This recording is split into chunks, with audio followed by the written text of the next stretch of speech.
estamos falando em estrogênio e estamos criando polêmica mesmo, né? Pode ser muito polêmico. Eu fico imaginando Pois é, meus eu colegas já fiquei curiosa da dermatologistas modulação que estão hormonal aqui assistindo, agora. entendeu? Como eu fiz o curso contigo e a gente vai continuar, porque uma coisa que me interessou muito se fala muito mal de reposição hormonal, que na verdade a gente trata como modulação quando bem feita. Testosterona. Pois é, então você imagina, um indivíduo tem 70 anos de idade, ele vai no oftalmologista e fala assim, doutor, eu estou aqui porque eu não estou enxergando bem. Aí você imagina o oftalmologista dizendo para ele assim, eu vou lhe dar uma visão de 70 anos. Ele fala, não, doutor, peraí, eu vim cá para ter uma visão 20/20. Eu quero o melhor óculos que eu puder me dar. O indivíduo está com diabetes, ele vai no endocrinologista, o endocrinologista fala assim, eu vou te dar um pâncreas de 70 anos. Não, eu quero a minha glicemia abaixo de 100. O indivíduo de 70 anos vai no consultório do urologista. Ele está com o testículo dele tem 70 anos, ele não produz mais testosterona como produzia aos 25. Por que não dá para esse indivíduo também? Aí você vai dizer assim, mas e não corre o risco de câncer? Eu falo, não, é o contrário. O jovem de 18 anos de idade, que tem a testosterona em 2000, tem câncer de nada, pô. É à medida que você vai perdendo os hormônios que você vai desenvolvendo câncer. Só que eles desenvolveram uma série de hormônios, Guilherme, que não são hormônios, que causam câncer. Que no caso, por exemplo, vamos dizer, a metiltestosterona. Então, como a metiltestosterona causa câncer, o médico pensa que a testosterona causa câncer. Papagaio come milho e periquito leva fama. Eu faço testosterona em mim mesmo há 14 anos. Eu comecei aos 52, vou fazer 67 anos de idade. Eu vou só fazer um adendo, porque eu e meu filho vamos à academia depois do dia a dia tal, a gente vai para uma academia e vamos mudar o nosso dia a dia. Depois do teu programa, eu tive duas pessoas assim que me pegaram na porta da academia. Disseram, pô, estava assistindo tal, pô, adoro o Laíro, comprei livros tal.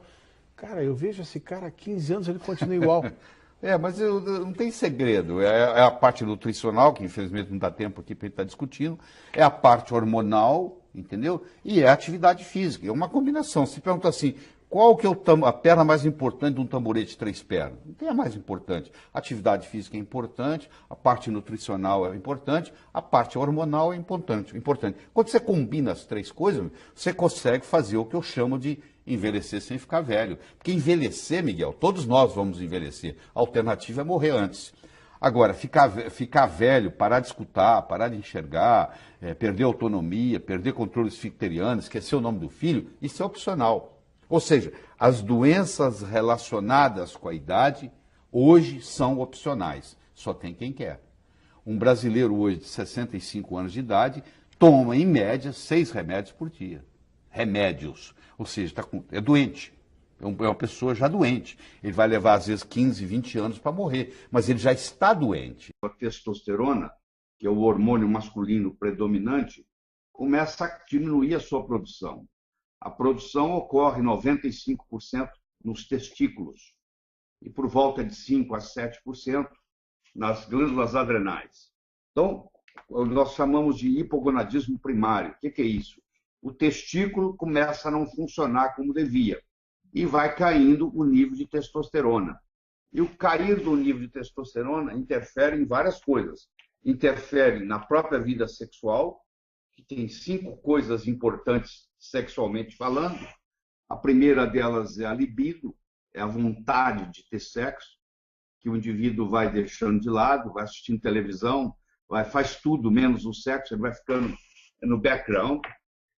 Segundo, é o próprio processo da ereção, quando ele quer ter o sexo, ele tem a ereção ou não.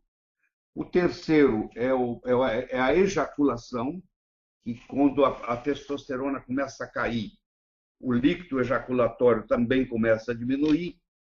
E quarto é o orgasmo, que começa a perder a sua força. Então chega o sujeito nem saber se ele tem orgasmo, não, porque é tão rápido e tão fraco que ele não consegue nem detectar às vezes.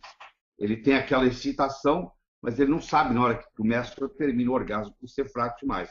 Esses 4 componentes podem vir juntos, ou seja, o paciente pode chegar no consultório médico e dizer, eu tenho problema de libido, da vontade sexual, eu tenho problema de ereção, eu tenho problema da ejaculação, eu tenho problema do orgasmo. Ou pode aparecer individualmente, seletivamente. Tem aquele indivíduo que tem só o problema da libido. Ele não tem vontade, mas se pintar o clima, ele vai ter ereção. Tem aquele que tem a vontade, mas não tem ereção. Tem aquele que tem a vontade, tem ereção, mas não tem ejaculação. Ou não tem orgasmo. Então, isso aí se combina muito.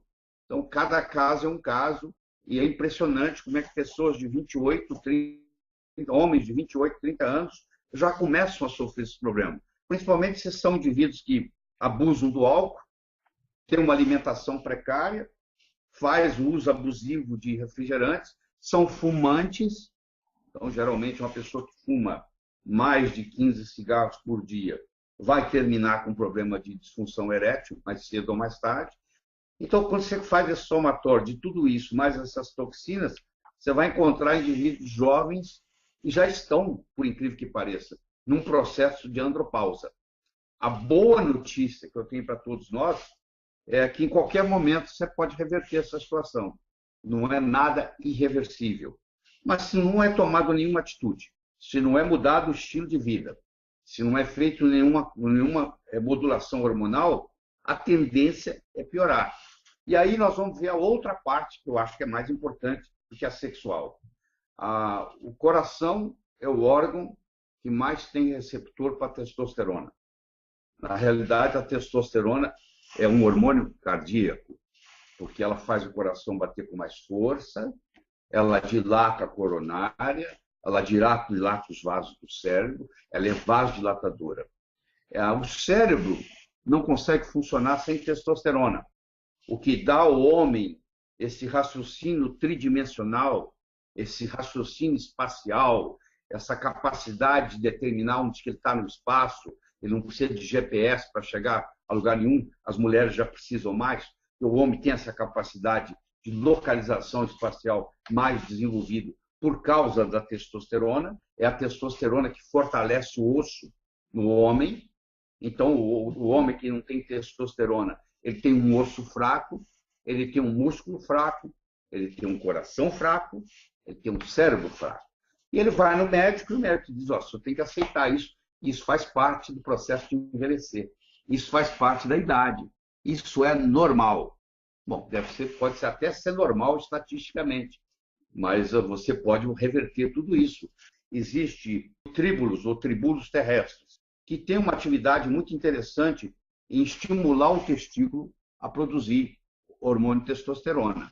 Então, o indivíduo que é mais jovem, vamos supor, um indivíduo de 30 anos de idade, nós não vamos colocar ele numa modulação hormonal com testosterona, porque ele teria que ficar a vida inteira. Então, não está na hora ainda. As pessoas mais jovens, elas vão aproveitar essa parte do tríbulos terrestres melhores que nós temos no mercado. E aí o testículo volta a funcionar, porque o testículo ainda é jovem, está faltando uma estimulação. Um dos grandes problemas da andropausa ser prematura é a ingesta excessiva de açúcar.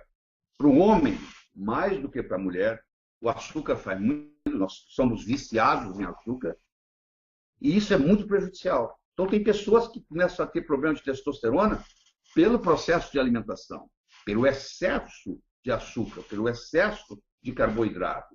Às vezes, por desidratação, pela falta de tomar água, porque o centro da fome e o centro da sede estão muito próximos no hipotálamo. E com o passar dos anos, a gente vai perdendo. A partir dos 40, 45 anos, você tem muito pouca sede. Se você for depender da sua sede para beber água, você vai ser uma pessoa desidratada, com todas as consequências. Então, a pessoa tem que aprender a fazer a ingesta de fluido, de água especificamente, sem esperar a sensação de sede. Por que se fala modulação hormonal? Né? Porque, na realidade, não é reposição, que é uma coisa antiga, obsoleta. Reposição era assim, faltava um hormônio, aliás, eles nem sabiam se faltava, porque não media nada na época, e também não valia a pena medir, porque o que dá não muda o que está lá, entendeu? Então, uma mulher, por exemplo, está na menopausa, está com estrogênio baixo, não adianta medir que ela está baixo, no caso da reposição, porque o que ia repor não ia mudar o estrogênio dela. Então, a reposição, vocês olhavam o hormônio e dava. A modulação, você primeiro equilibra como se fosse uma orquestra. Não adianta consertar só aquele violino que está desafinado. Você tem que trabalhar em grupo. É a tireoide trabalhando com pâncreas, trabalhando com adrenal, trabalhando com ovário, né? E assim por diante. É um equilíbrio. São os vários hormônios. E não é oral, você não faz isso pela boca, porque os hormônios esteroidais, eles não devem ser administrados pela boca, porque quando eles passam no fígado, eles mudam a característica e vai cair no sangue metabólitos, às vezes indesejáveis. Então, fazer transdérmico faz uma diferença enorme. Então, essa combinação de usar vários hormônios, de fazer via transdérmica, de medi-los antes e depois e ver como que o ajuste é feito, isso recebeu o nome de modulação em vez de reposição. E uma coisa interessante, Leandro, é o que a gente sempre te escuta falar e que muita gente acha que não existe, que é o bioidêntico. Sim. Né? Aliás, o bioidêntico surgiu antes do não bioidêntico. Porque... Como, leiga, posso te perguntar o que é o bioidêntico? Pode, sim. Bioidêntico é o seguinte, é algo que é exatamente igual àquilo que você tem no corpo. Então, se eu tenho uma progesterona que é igualzinha que o seu ovário fabrica, essa progesterona é chamada bioidêntica. Ela foi criada, foi descoberta em 1940. Para você fazer o não bioidêntico, que é o que você encontra comum aí, você tem que ter o bioidêntico, porque existe uma lei mundial que diz assim, não se pode patentear nada que a natureza fabrique. Então, para uma empresa lançar um similar, ele tem que provar, a empresa tem que provar que esse não é bioidêntico. Então, os bioidênticos surgiram primeiro, para depois surgir os não bioidênticos. Então, o bioidêntico faz toda a diferença, porque quando uma mulher está na menopausa e ela recebe um remédio que é urina de cavalo, de égua prem, eles põem a égua grávida, 1000 éguas numa baia, dão um remédio para elas urinarem o dia inteiro, só urinam, mais nada, ficam 24 horas urinando, e eles recolhem aquela urina e faz uma pílula que você compra ali na farmácia, que você usa, e aqui eu chamo de urinoterapia. Tem 11 metabólitos, quando você toma aquela pílula, que não pertence ao corpo humano, que pertence a cavalo. Então aquilo entra no receptor do hormônio e fica lá agarrado. Trata a sintomatologia da mulher, mas ela engorda, ela envelhece mais rápido, ela perde a libido, ela vem a ter secura vaginal, etc, etc, etc, etc. O bioidêntico é exatamente o contrário. Você mede, vê que está deficiente, e hoje se faz principalmente na saliva, é o melhor jeito, e você então substitui aquilo numa dosagem apropriada para atingir um nível salivar, que é o nível do tecido, e é como se fosse um ato de mágica, porque a melhora é absurda. Eu digo para o médico, quando você começa a trabalhar com esse tipo de medicina, você vai se sentir muito mais orgulhoso de ser médico, porque o paciente vai dizer para você, doutor, eu nunca melhorei tanto na minha vida, muito obrigado. E você recebe agradecimentos, e a sua clientela aumenta, porque não existe nada melhor do que o boca a boca, não é verdade? Porque quando você faz uma coisa bem feita para um paciente e ele melhora, esse paciente vai conta para o outro. Quando o outro chega, a melhor propaganda. E você já percebeu, você trabalha na área de saúde, quando você recebe um paciente que foi recomendado por outro, ele já chega de peito aberto, confiando 100% em você, profissional.